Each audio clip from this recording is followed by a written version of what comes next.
So what drew you in this direction, and how did you find yourself moving that way?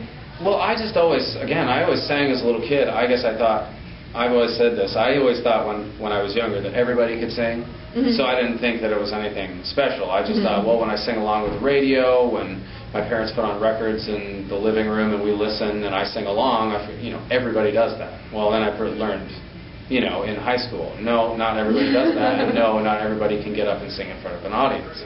And so I just really started discovering that part of me. But also, my parents have always been involved in theater, not as far as on the creative side, but my parents had season tickets to Maine State Music Theater, which is where I'm from Maine. They had season tickets from like 1959 until I was well into college.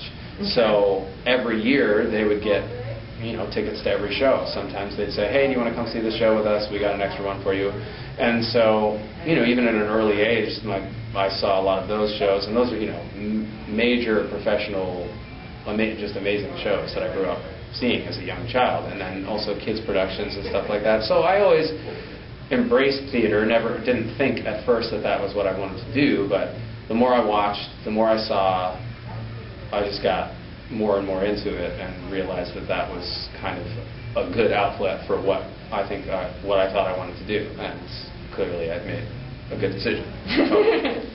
So what's next for you then? I mean, you think that think you'll be famous? Do you think you're going to get to that far? Or do you think that you might end up staying more in a smaller theater setting? Is it something that you like? I mean, sometimes people don't want to become this big icon. Sometimes they like where they're at because they really, truly enjoy it. I mean, is that something that you can...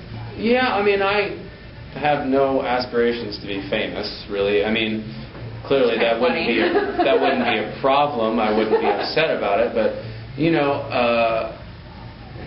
I think eventually, this is a non-equity theater, which means it's a non-union theater. If you want to be on Broadway, which everyone always says, oh, why don't you just audition? It's not that simple.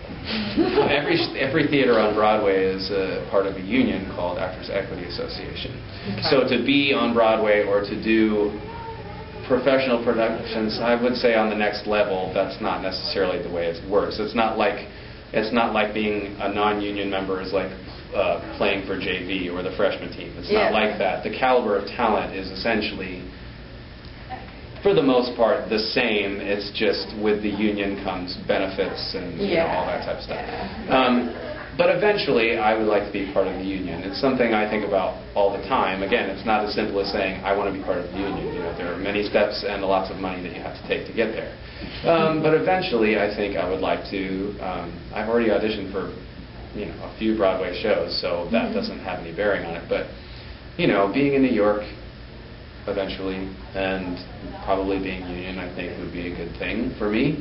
But yeah, as far as being famous, I don't really have any need or aspiration. Like if you weren't famous when you passed, you wouldn't be like, oh, I regret this, that. No, not at all. Well, I think, one of the other things is that I like to focus on doing good work,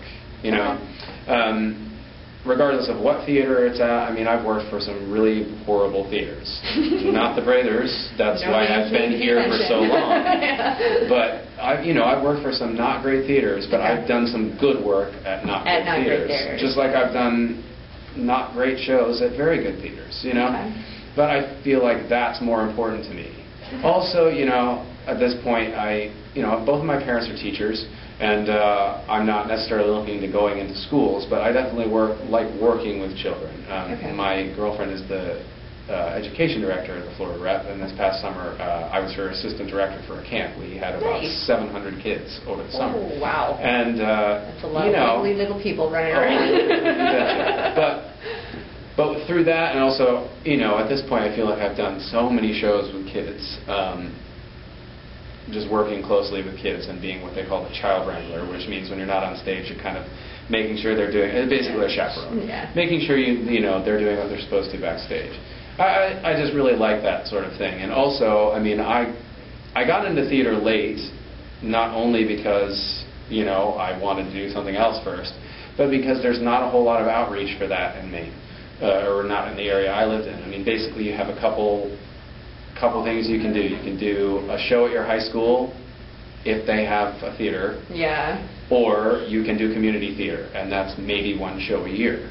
So Wow. I, as an adult now, really like to reach out to kids and give them as many opportunities as possible to find that early, whether it's just for fun and they're like, oh, wasn't that fun when I used to do that as a kid, or if they find it and realize that's really what they want to do.